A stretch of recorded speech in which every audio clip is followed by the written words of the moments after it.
In case you missed it, this episode is marked explicit. This is your chance to hit pause and come back later. If you don't want my opinion, Episode 6, Me and That Train, by Carl Marking. I spent the summer between my sophomore and junior years of college working at Strawbridge & Clothier, a large regional department store. Dan was dating a girl I'd known since elementary school, Kathy. They had fallen quickly in love and were a couple of years into their relationship. It was clear to me she was the one for him, and he was the one for her. They spent most of their free time together, and Dan and I had begun to grow apart. I came home from work one day in June and got a phone call from a former teacher of mine from the community college, Miss Jennings. I'd taken a course with her the year before, and she was the head of the college's theater program. She was barely 5 feet tall, had a nasal voice, a huge head of dark, curly hair, was moody as hell, and a complete force of nature. I liked her. "Hi, Carl. It's Wendy Jennings. I'm calling to see if you know about the summer children's theater camp I run through the college's drama program." "No, I don't. Every summer we put on a show, and this year I'm combining the children's theater with the adult program, and I'm looking for as many people to audition as possible, and I'm hoping you'll try out." I was silent. Similar to the way making eye contact with myself in a mirror threatened a connection within myself that I wasn't ready to experience, being around children, the age I was when I had been abused, was triggering. I had no understanding of that at the time. All I knew was that I was uncomfortable around young children, with no logical explanation. She interrupted my silence. "You'd be doing me a huge favor if you auditioned, but it's also a huge commitment. If you get cast, which I assume you will, rehearsals are 5 nights a week through July and start next week. Then we'll put on a varying number of shows in August, depending on how ticket sales go. Can I think about it and let you know? I'm sorry, I know it's a lot to throw at you, but the last auditions are tonight at 6. I looked at my swatch. It was 4:15. "I haven't sung formally in years," I said. "That's fine. We're looking for chorus members at this point. So you don't need to have anything prepared. They'll have you do scales and sing Happy Birthday or something since you're not trying out for a main role. I'm sure you'll do great." Again I was silent. "Please?" "Okay, Miss Jennings." "Terrific. Call me Wendy. You're not my student anymore." Then almost as an afterthought she said, "And wear something comfortable. There's a dance component to the audition. See you at 6. And she quickly hung up. Dance? What was I getting myself into? I was glad I didn't have much time to worry about it. The theater space was an old elementary school, between the apartment my mother had rented after my parents divorced, and the now vacant lot at the grocery store that had exploded. When I arrived, there were dozens of people milling around. I signed in, was called by the choreographer, and shown some dance steps, then sent in to the music director. I felt ridiculous, but everyone couldn't have been nicer. I was offered a role in the chorus and said, sure. Other than work, I had a lot of free time on my hands. When I arrived for the first rehearsal, there were over 50 people from all over the community, ranging in age from 8 to 60. I was standing directly between the entrance to the auditorium and the staircase up to the stage from the floor. Paul, who was both the music director and one of the leads, came into the auditorium from behind me. "Michael!" he shouted. "Has anyone seen Michael?" "Here I am!" someone called from off stage. I looked up. Enter the faggoty bank teller Michael, stage left. I was 20, which made him 27. He was larger than life, knew most everyone in the room, and I couldn't stop staring at him as he walked toward me. "What are you staring at, kid?" he said with a friendly tone and a smile. I just kept staring. "Better close your mouth before a fly gets in." I snapped my mouth shut. "Keep your pants on, Paul, I'm coming," he said as he walked by me, and they both exited the auditorium. Holy shit. I was going to be in a show with the only gay man I knew, other than Pip, who was anywhere near my age. For as long as I could remember, my mother repeatedly mentioned Michael, using him as her consistent and negative example of all things wrong with being a faggot, and as a result, he had become, for me, homosexuality personified. From the time I was in 5th grade, my mother had made his name a regular part of my life as I worked out my sexuality. He had become the only real-life benchmark I had for what it was to be a gay man. And as a result, he had taken on the unexpected status of gay role model. None of which occurred to me as I stared at him, slack-jawed, as he walked by me in the auditorium. I was instantly drawn to him because of the symbol he had become in my life, and I realized I was also afraid of him. I would be in his presence 5 days a week for most of the summer. What if he actually saw me, the real me, the me I was still simultaneously hiding and coming to understand? I was afraid he'd see things in me even I didn't see. As rehearsals began, no one cared about anyone's orientation, marital status, career, or finances. Everyone just wanted to perform, entertain, or help make it all happen. I felt I'd found a special place to belong. There was no shortage of hard work, opportunity, talent, or egos, but it felt like a safe space, and safe spaces were rare and precious to me. Paul and I developed a friendship as the summer unfolded. One night at rehearsals, I alluded to him that I was trying to work out whether or not I was gay.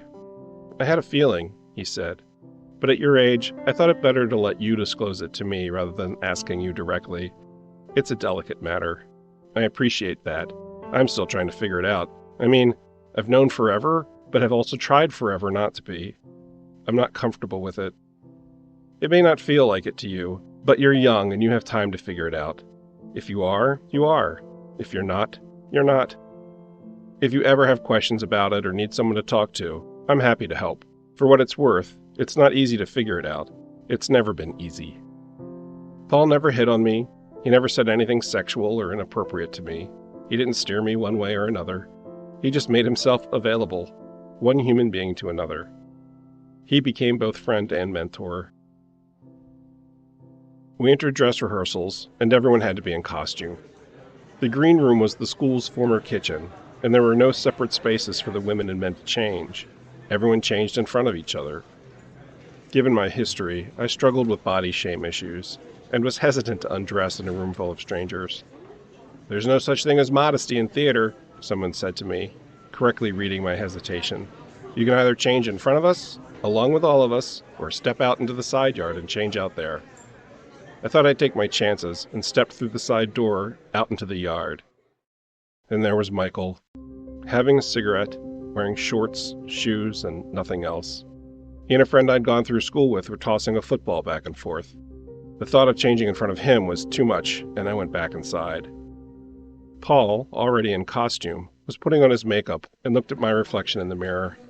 "I see how you are around Michael," he said to me quietly. "I'll have to tell you about that someday," I said. "If you're really uncomfortable, go change in the bathroom. You won't be able to do that during a performance, so you're going to have to get out of your head and jump in with the rest of us."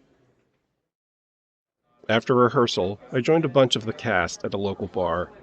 I sat at a table with Paul and a few other people from the show. He leaned into me. "Spill it," he said softly.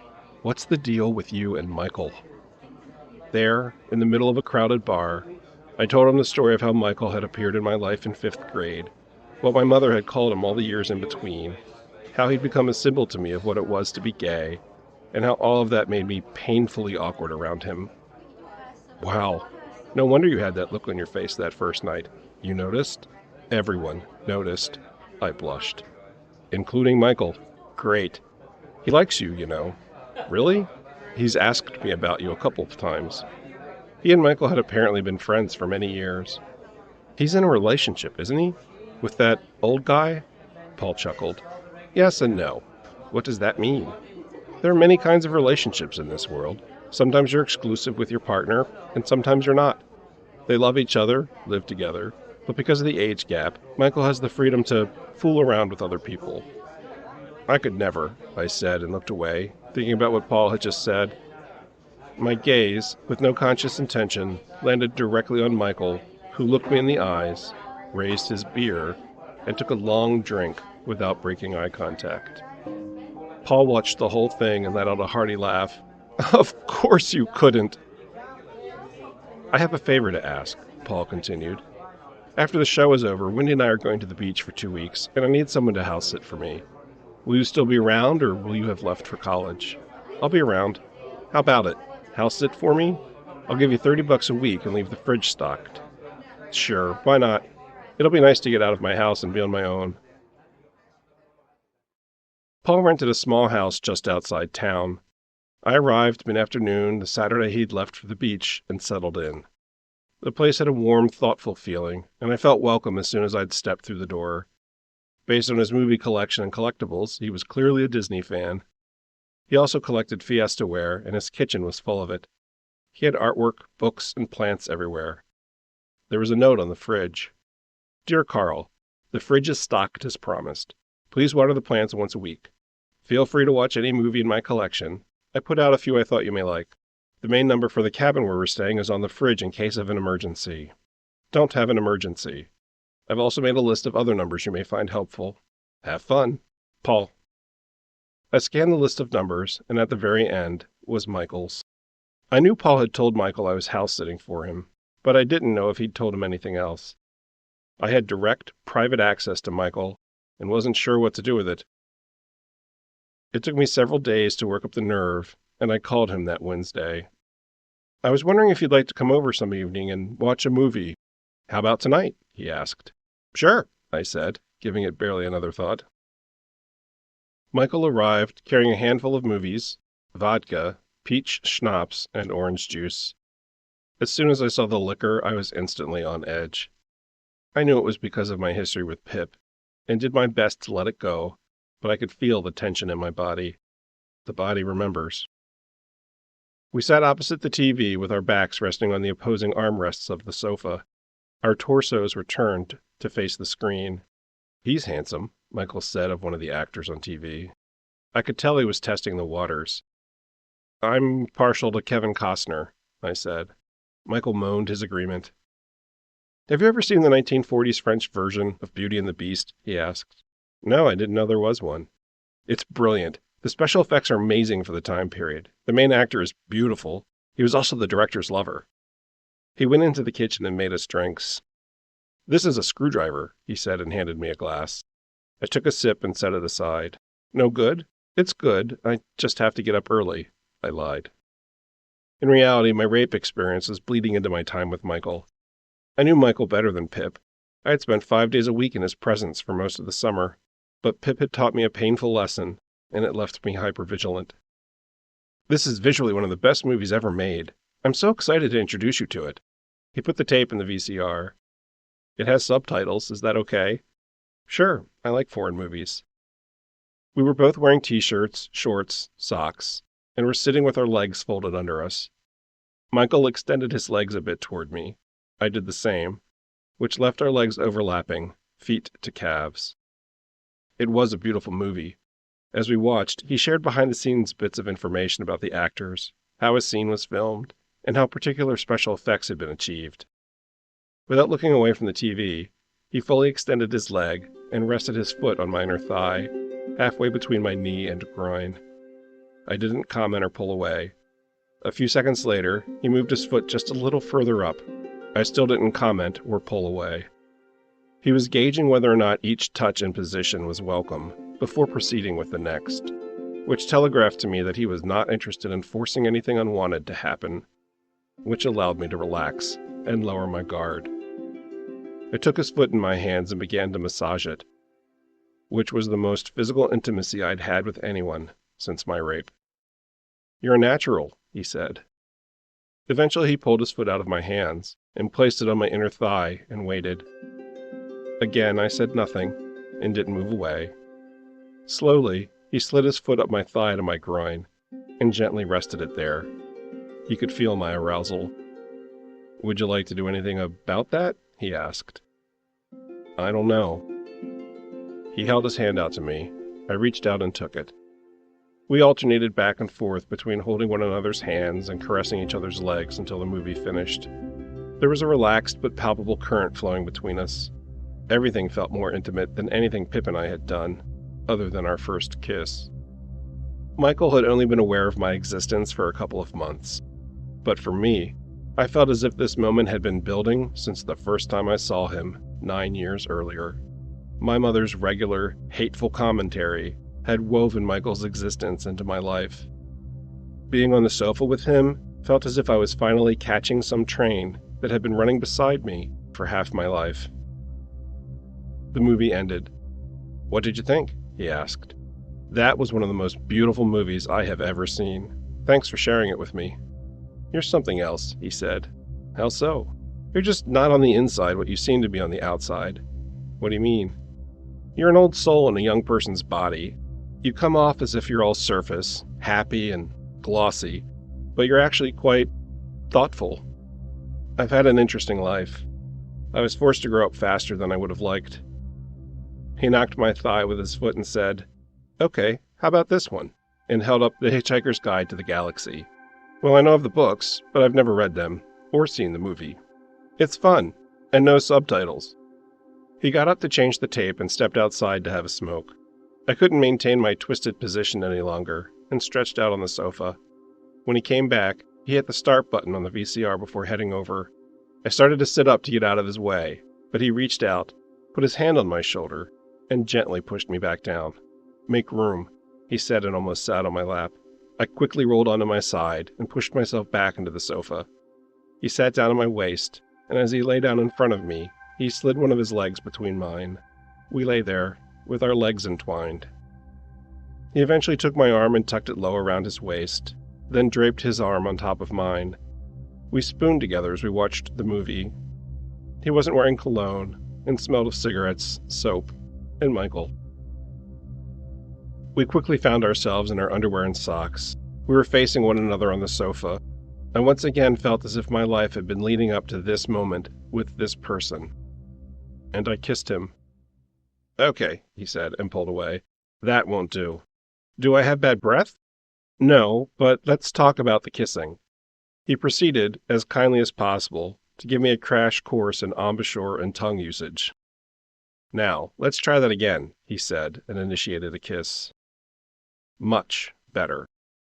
We made out on that sofa for the next 5 hours, the only light provided by the static of the TV screen. When he produced a condom, seemingly from thin air, I froze. "I'd like you to use this on me," he said. I don't know." My experience with Pip flooded my nervous system. He looked at me patiently. Or I should say, I don't know how. He stood up, offered me his hand, which I took, and led me into the bedroom.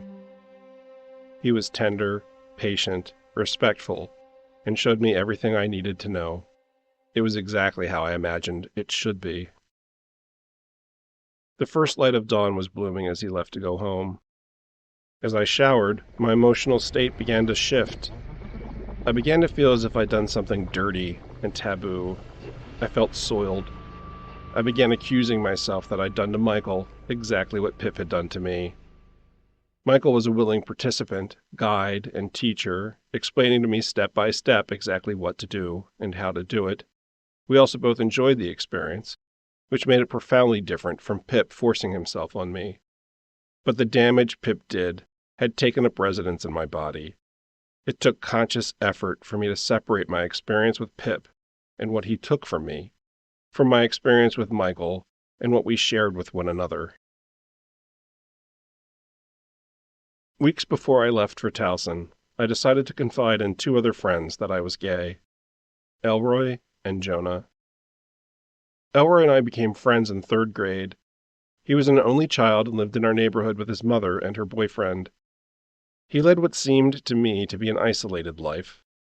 He was awkward around other kids, raw and wary. He was skinny, dark-haired, blue-eyed, deeply freckled, and quiet.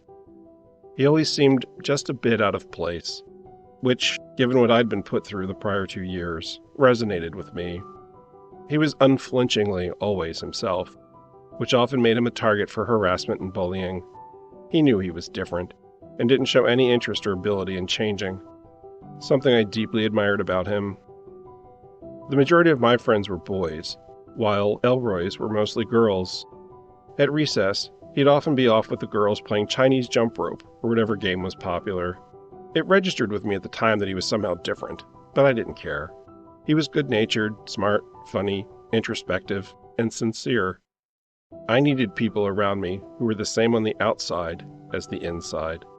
We would study together and often ate lunch together at school. He had a very strict home life. Something had happened to his birth father. I don't know if he had left them or had died. Elroy never talked about him. By the time we met, his mother was with another man, Rupert. She was timid and shy, like Elroy, while Rupert, who was ex-army and the son of a Southern reverend, was all swagger and bravado. He had no idea how to handle Elroy any more than my father, who was ex-Navy, knew how to handle me, which gave Elroy and I a lot of common ground to explore. Our friendship was oddly insular. When we'd hang out together, it was always just us, and almost always inside at his house. He wasn't allowed out very much unless for school. I don't recall him ever coming to my house to play, and given he was somewhat effeminate, it was for the best. My family would not have been kind to him. I'd go to his house, and we'd watch cartoons or play board games in his room. We played a lot of chutes and ladders. It was his favorite. We talked about almost everything. I never told anyone about being pimped out. Based on my mother's reaction to the news I had once fooled around with a peer, I couldn't imagine how she'd react to that news, though I was sure it would somehow be my fault. I can't point to a specific moment between us that warranted the solidification of our bond, but we bonded. Toward the end of 4th grade, his family moved away. We wrote letters to each other every week for almost a year, and then he stopped writing without explanation. The summer between 6th and 7th grade, my brother had been forced to take me with him to see The Empire Strikes Back. As I looked for somewhere to sit that wasn't near my brother, I saw him. "Elroy?" He looked toward me, and recognition slowly dawned in his eyes. "Are you back? For good?" "My stepfather got a job here, so we're back." "Rupert?" "Yeah." He had grown taller and otherwise looked almost exactly the same. We caught up with each other as we waited for the movie to start. They had moved into the apartments on the edge of my neighborhood a few streets away from my house. We promised each other we'd connect. We hung out that summer, but something had changed. There was a heaviness to his spirit, as if something had been taken from him. Whatever it was that had happened left him closed off and guarded. 7th grade began, and ever since I looked up homosexual in 5th, I was desperately trying not to be one. But Elroy didn't seem to care what people thought, and he was himself at all times. In 8th grade, once I developed my crush on Bobby, and following Milton and my experiences with a guidance counselor, I pulled away from Elroy. I was worried of guilt by association. In high school, Elroy and I were in concert and marching band together, and as I continued to try to understand my sexual orientation, he seemed at peace with his. We never spoke about it. Never. I had the luxury of being able to pass as straight, but he did not. Rupert had become a band booster and was around all the time. He openly displayed his disdain for Elroy's mannerisms and tore him down every chance he had. As a result, Elroy didn't receive much bullying from other kids. I think they were so stunned by his stepfather's behavior toward him, they collectively decided to give him a pass. He developed an obvious crush on a male bandmate and upperclassmen, and because I was more worried than ever about the potential for guilt by association, I all but completely pulled away from him. I was a coward, while he did his best to live his life as his authentic self. After high school, when we weren't under the social microscope of an entire student body, we reconnected, and the core of our friendship was still intact. I had bought a car, and we would go on drives together, listening to Broadway soundtracks as we talked about theater shows and movies. It was as if there were unspoken agreements between us that we would not talk or ask about each other's childhood, family, or sexuality. I felt in my soul we had more in common than either of us wanted to admit on all 3 fronts. Perhaps we instinctively knew we had a shared history of abuse, and because neither one of us had the tools to discuss it openly, we kept that door closed. Having decided I wanted to tell Elroy I was gay, I gave him a call. I don't remember what we did that day, but when we got back to his folks' place, I turned off the car before he got out. He turned and looked at me expectantly. "I think I may be gay," I said. "May." I still wasn't ready to fully commit. "I'm moving," he replied. "What?" That wasn't the response I had anticipated. "Why?"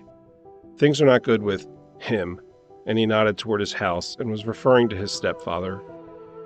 Still not looking at me, he said, "I need to get out." "Where are you going?" "I have friends in D.C., he said, and turned to look out his window toward the interstate. "When are you leaving?" "As soon as I can." "I don't know what to say." He looked at me. "You're being silly thinking you may be gay. If you're gay, be gay. And get out of here if you can't be who you are." "I am." He shifted his gaze toward his house, put his left hand on my right forearm, gave it a long, gentle squeeze, opened his door, got out of my car, and went inside without another word. I never saw him again. Jonah, who I had met through all-county band in high school, was my age and also headed to Towson in the fall. He had dark blonde hair, was of average height and build, had beautiful light blue eyes, a gentle spirit, and a tender heart. I developed a crush on him the first time we played in band together, and believed he was also gay, for no other reason than he was a gentle soul, never talked about girls, and I wanted it to be true. We had just finished bowling, and were back in the parking lot of the local Kmart where I'd picked him up earlier. We'd been hanging out in my car talking for over an hour. As I braced myself to tell him, my body temperature suddenly fell, just as it had that evening at the racetrack. I felt sick to my stomach, my mouth went dry, my teeth began chattering, and my legs were shaking. "Before you go home, I want to tell you something. I think I'm gay." "A lot of adolescents feel mixed up about their sexuality," he said. I was taken aback on two fronts. First, I had misjudged what his response would be. Second, it was the most intelligent thing I'd ever heard him say. But it wasn't at all what I'd expected or wanted to hear. I was absolutely certain he'd say the same thing back, and had imagined my disclosure would end up in some amazing makeout session there in the parking lot. "My mother always tells me to take my friends where I find them," he continued, "so that's okay with me. I had a great time. I should be getting home. Let's get together again and catch up before the fall semester. How cool is it that we're going to the same college?" He got out of the car, waved goodnight, and drove away.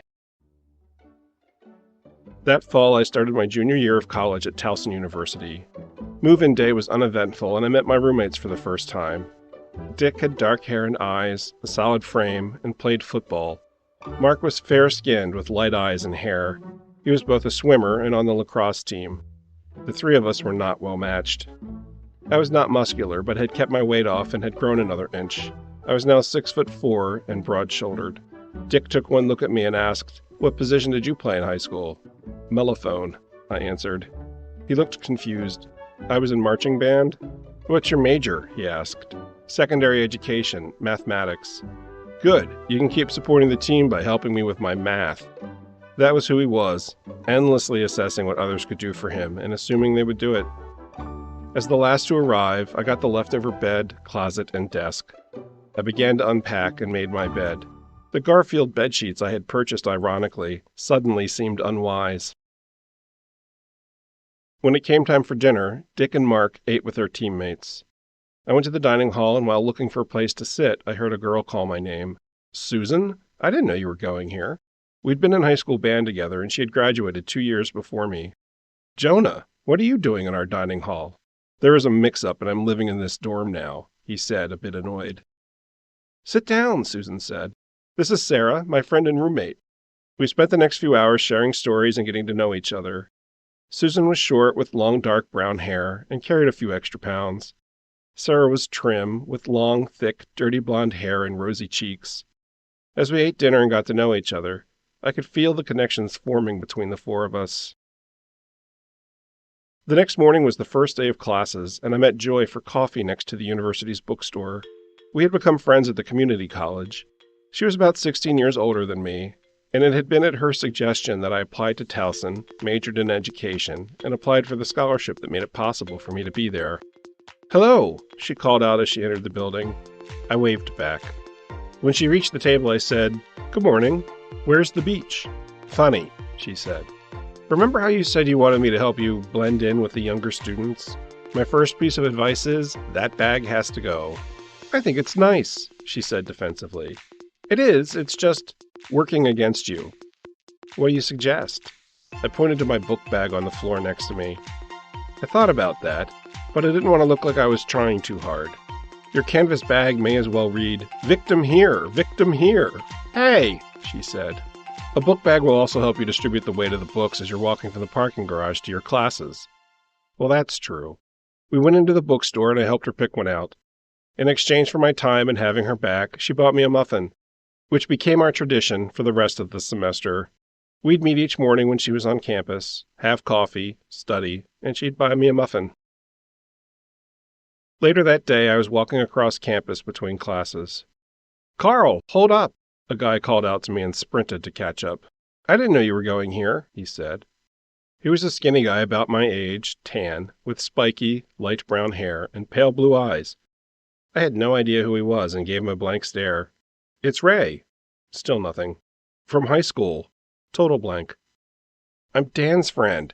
"Geez, we went through like 4 years of school together and you don't remember me?" "No, I don't." He seemed genuinely hurt. "I don't know many people on campus," he continued.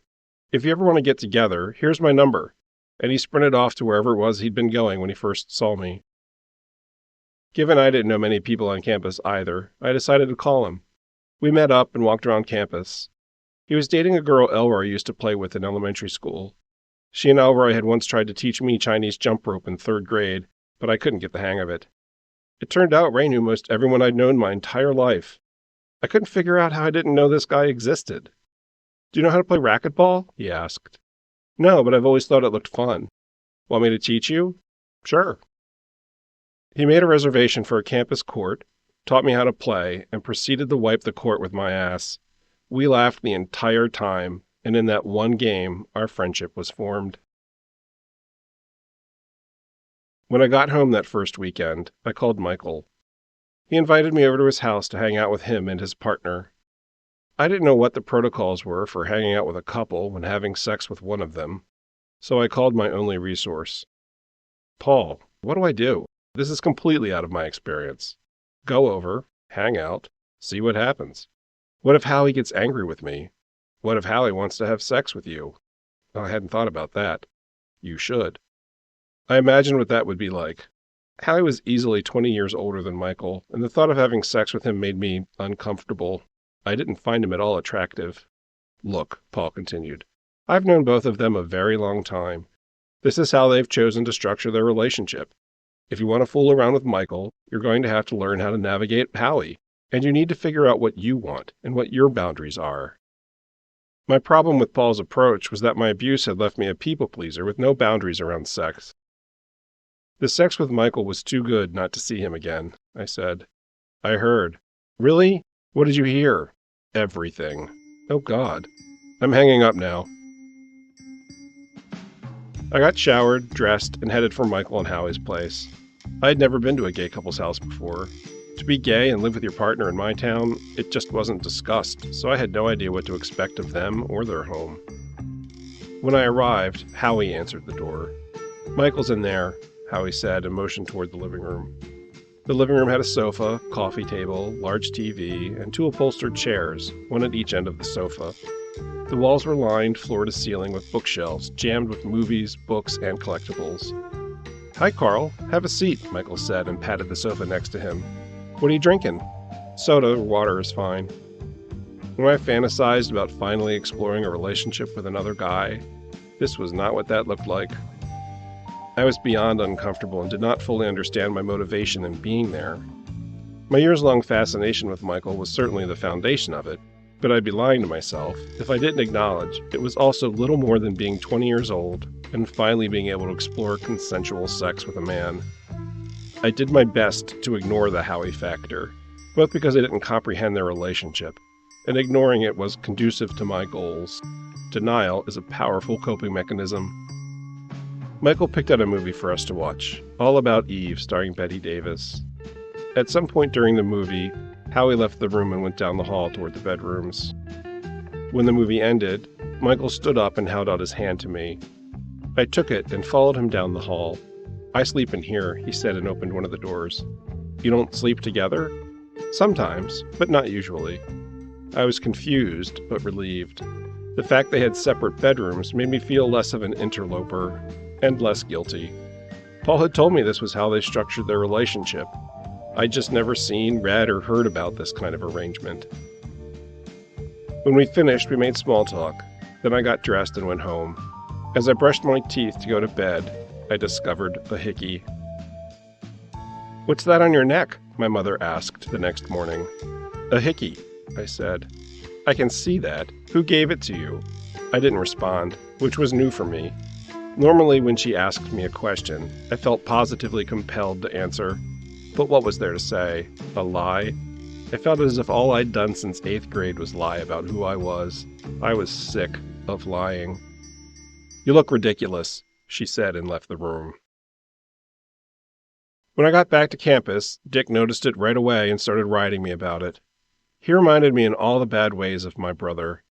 I never felt comfortable in Dick's presence, and my inability to feel at ease in my own room began to eat at me. Mark, on the other hand, just did his own thing and focused on school. During that first month, Ray and I became best friends, drinking buddies, squash partners, and confidants, mostly. We'd sometimes hang out with his girlfriend at their place. The three of us would drink, eat our fill of Ivan's spiced wafer cookies, and be young together. But their relationship was obviously unraveling, and it was painful to watch. Also during that first month, my clique of 4 friends had grown to a pack of 9, one of whom, Virginia, had developed a crush on me. Sarah and Susan kept pushing us together and made it clear to me that they expected me to ask her out, and when I wouldn't, they would arrange scenarios that left Virginia and I alone together. "You're not seeing anyone," Susan or Sarah would say. "Why won't you just ask her out?" "Because I'm not interested." "But she really likes you." They would say this as if the fact of her liking me was the basis for some contract that demanded I reciprocate the feeling. When I didn't, they made me feel as if I were somehow being callous or actively rejecting her, which made me feel guilty, which made me want to tell them why I wasn't interested, which made me feel afraid of being rejected, which made me feel like a shitty friend, which made me feel ashamed. I wasn't interested in Virginia, and oh yeah, I was probably gay. Because I was such a pleaser, I felt guilty about keeping my thoughts about my sexual orientation a secret. I had been raised that keeping secrets was equivalent to lying, while simultaneously being raised to keep any number of family secrets. The secret of my brother, the secret of my father's alcoholism, the secret of an affair I knew he was having years before my parents divorced. Jonah already knew my secret, and I worried if he'd keep it. Ray was taken to the ER that weekend. He was out drinking and someone slipped something into his drink. He passed out in the parking lot. Someone found him right away, and he was taken to a hospital. He was lucky he wasn't mugged, or worse. "Motherfuckers probably wanted to harvest my organs or something," he said when he told me the story. I met Joy for coffee that Tuesday before class. "I'm struggling," I told her. "How do you mean?" "With school, with my roommate. He's such an asshole. I'm not sleeping. I just feel like I'm unraveling somehow, and I'm worried I'm going to lose my scholarship." What I thought was, I don't feel safe in my space, and oh yeah, I'm having sex every weekend with a man who's 7 years older than me, who is in a relationship with another man old enough to be my father. I don't understand why I'm not succeeding. I'm doing great in my education classes, and for the prior 2 years I did great in my computer science and math classes, but I've fallen so far behind in calculus, I don't know how to pull up, and we're halfway through the semester. I shouldn't have taken so many credits. I looked out the window and thought, and I'm going into a career where I'll have to live a lie the rest of my life. Can I help? If it's the subject matter, I can figure out a way to spend more time here and tutor you.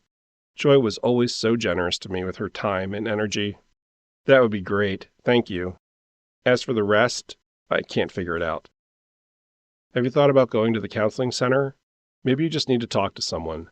It's a big adjustment from commuting to a junior college to living on campus at a university.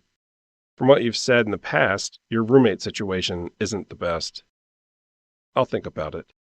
At least let me buy you a muffin, she said. I went home that weekend to see Michael. On my way to his place that Saturday night, I stopped at the drugstore to buy condoms. I was embarrassed to buy them. If you can't buy condoms, then you shouldn't be having sex, I said to myself. The hell with that, I said back. I'm definitely having sex. And I grabbed a box and went to the pharmacy counter to check out. The person turned around and it was Will Haggerty. I could feel the color drain from my face, and my heart began to pound in my chest. "Hey, aren't you Carl? We used to live in the same neighborhood." I knew exactly who he was. He was the last kid my brother tried to pimp me out to. After the arrangement was made, I had my moment at the ice cream truck, and it never came to be. "I know who you are." "I'm glad you remember me." How could I forget? I thought. "Looks like you're going to have fun," he said and winked at me as he rang up the condoms. "Take my number," he said and wrote it on the receipt. "Call me sometime." Call him sometime? I didn't know how to process that moment. This was the first time I'd run into anyone other than my brother, even remotely connected to that trauma. I left the store and headed to Michael's. Someone new was there. "Hey, Carl, this is Ken," Michael said. "Hello. We've actually met," I said. "Have we? Your father is my pastor." This was beyond weird. "We met at church one Christmas a couple of years ago. I wouldn't expect you to remember me." Ken was my brother's age, and for the second time that evening I found myself feeling confused. Why was someone else here? Why hadn't Michael told me someone else was going to be here? It was weird enough with Howie being here, and it was his home. Selfishly, I didn't know what Ken's presence meant for my plans with Michael. "How do you two know each other?" I asked. "The theater," Michael offered. I stood in the doorway between the kitchen and living room, deciding if I should stay or go. Howie was in the upholstered chair to my right, nursing a drink. Michael was at the far end of the sofa from me. Ken was in the armchair to his left. They were doing shots of Jack Daniels with potato chip chasers. "Take off your jacket," Michael said. "What are you drinking?" "Water." I was still afraid to drink around people I didn't know or trust. "Help yourself," Howie said and motioned to the kitchen. He was glowering at Ken behind his tinted wire-rimmed glasses. I went into the kitchen and put my jacket on the chair closest to the door. I was already thinking of the fastest way out if I needed it. I got a glass of water and entered the living room. "Sit down," Michael said and patted the sofa cushion next to him. Ken was watching me intently, assessing me. I got the clear feeling he knew all there was to know about my situation with Michael. "What happens here stays here," Ken said and threw back a shot of JD, following it with a potato chip. What was going to happen here? Was that an invitation or a warning? His comment both aroused me and made me uncomfortable. "We're just about to watch a movie," Michael said and picked up the remote for the VCR. "Have you ever seen the movie Heavy Metal?" "No." "It's an animated adult movie and cult classic," he said and hit play. Howie stood up, drink in hand, crossed the room, and went down the hall to his bedroom without saying a word. The movie began. I couldn't figure out what their situation was, which caused me to wonder for the first time exactly what my situation was with Michael. I drove home confused.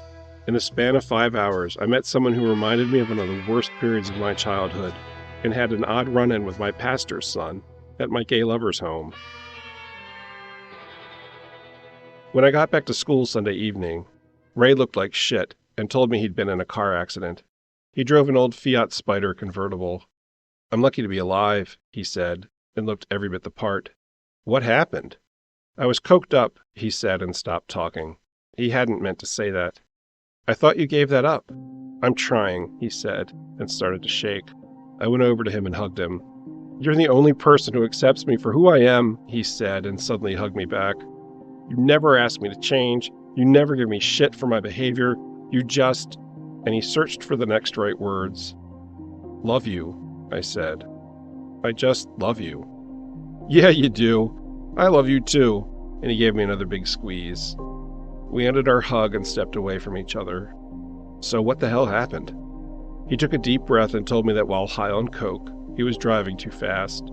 A deer crossed the road in front of him. He lost control trying to avoid it and rolled the car. He ended up locked in place by the seatbelt, his convertible wrapped around a tree. He pulled up his shirt. Holy shit! He had a dark bruise in the exact outline of his seatbelt. I hit the tree so hard, I shit my pants from the force of the belt against my gut. We looked at each other solemnly, then simultaneously burst out laughing. "Okay, that's not really funny," I said. No, it's not," he said, getting himself under control. "The car is probably totaled. I really am lucky to be alive." That week, I started writing Ray a letter. I worked on it when Mark and Dick were out of the room, and kept it stashed in the back of my desk drawer, along with my journal and a recent letter I'd gotten from Paul. We wrote to each other every week. Ray's comment about me being the only person in his life who accepted him made me want to let him know about my struggle with my sexual orientation. I wanted him to know me, and I desperately wanted his acceptance for who I really was. Given my past attempts to tell someone face-to-face had not gone as expected, I thought a letter would yield a better result. My plan was to give it to him before we went home for Thanksgiving, so we could talk about it over the break. As I gave more thought to what my life would be like as a gay man in public education, my interest in being a teacher declined. I couldn't see the point in going through so many years of soul-searching, only to end up back in the closet I was trying to escape. My grades continued to slip, and I withdrew from one of my math classes. The tension between Dick and I had become intolerable. I needed help and made an appointment with the college's counseling center. There was so much stigma around mental health care, it was not an easy decision for me to reach. I didn't expect to find allies, and I didn't like making myself vulnerable, but I was having suicide ideation again, and the stakes were too high. My scholarship was my one shot at getting through college, and I couldn't afford to fuck it up. Bringing myself to make the appointment was almost as difficult as walking through the door for my first session, which they canceled as soon as I walked in.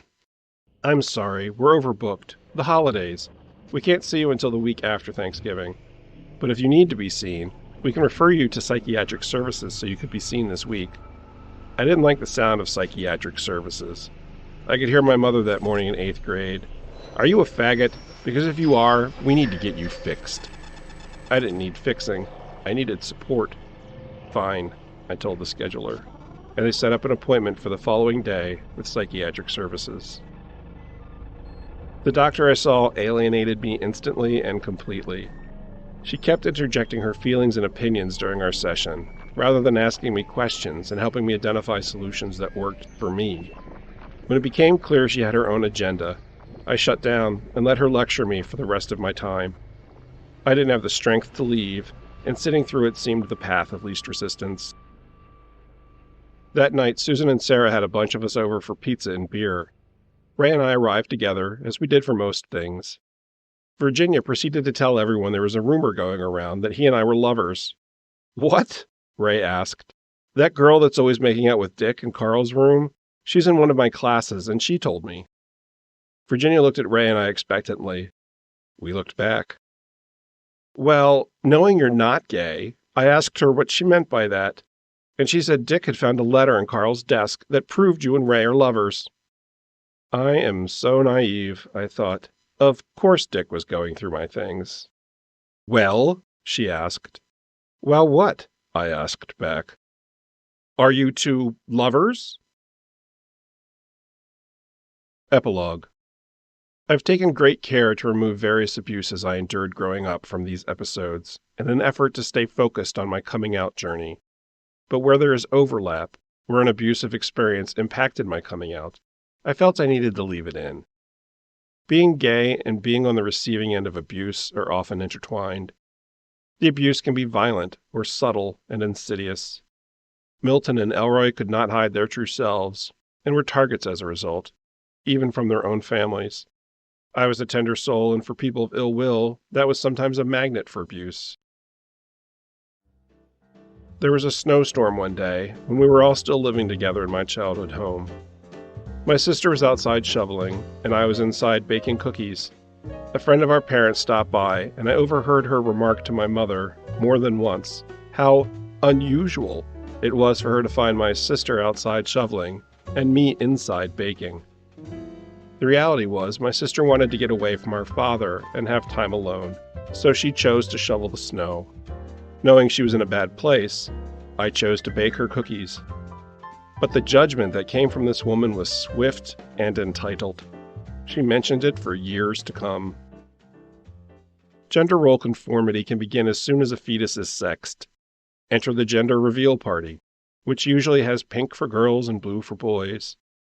It can continue when a parent decides how to decorate a child's nursery and selects the child's first pieces of clothing. It can continue when parents divide chores among their children. Girls should do this, and boys should do that. Some people are fixated on gender roles and gender stereotypes to such a degree it is unhealthy and toxic. Feeling uncomfortable in my dorm room ate at every aspect of my being. The discord between Dick and I was a physical presence. I was incredibly naive to have thought my privacy would have been respected, but even with everything I'd survived in my life, I was rather naive.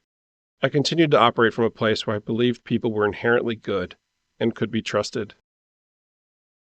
The way Sarah and Susan kept forcing Virginia and I together was unkind to her. They approached the matter as if, because she liked me, and because I was single, I should like her back. As for Elroy, he did exactly what he told me he was going to do. He left, looking for the life he wasn't able to find within his family and hometown, which is typically what happened when people came out at that time in history. If they couldn't, or feared they couldn't, find acceptance from family, friends, and their community, they left to be who they were in parts of the country or the world that were more supportive and accepting. 20 years after I dropped Elroy off that day, I went on a digital manhunt to find him. I did, and sent him the following message. Dear Elroy, I wanted you to know that I have thought of you often over the years. Your friendship, when we were young, meant the world to me. Playing games at your house, writing letters when you moved away, reconnecting when you moved back.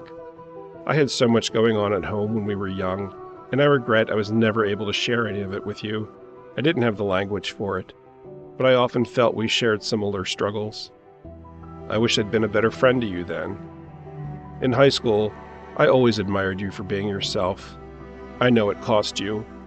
I was struggling with my own sexual identity and pulled away from you when you probably needed a friend most.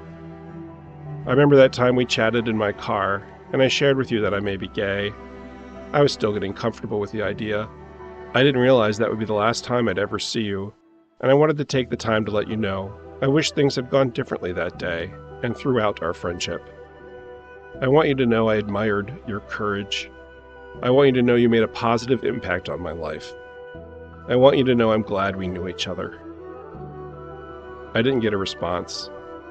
After a couple of weeks, I assumed he was either no longer using that account or didn't want to connect with me. Then I received a reply. Carl, thank you for reaching out to me all these years later. I haven't had a very good life. Things have not gone well for me. It is incredibly difficult for me to think about my childhood. People from school have reached out to me from time to time, and you're one of the few I've responded to. I wanted to say thank you for letting me know you got something positive out of our friendship, and to ask you to let me go. It's too painful for me to connect with those years and anyone from them. I wish you the best. It was a difficult thing to read. I knew the truth of it. I saw firsthand how some of the difficulties in his life had unfolded. I regretted I wasn't able to be there for him in more meaningful ways, and I understood. I also cut strings to most of the people from my childhood for exactly the same reason. Maintaining relationships with people who connected me to that time in my life was just too painful. I didn't reply to his note, per his wishes. I have empathy for his journey, and respected his ability to know his limits and to have set that boundary with me. Boundaries do not come easily to abuse survivors. So I let him go in life, but still keep him in my heart.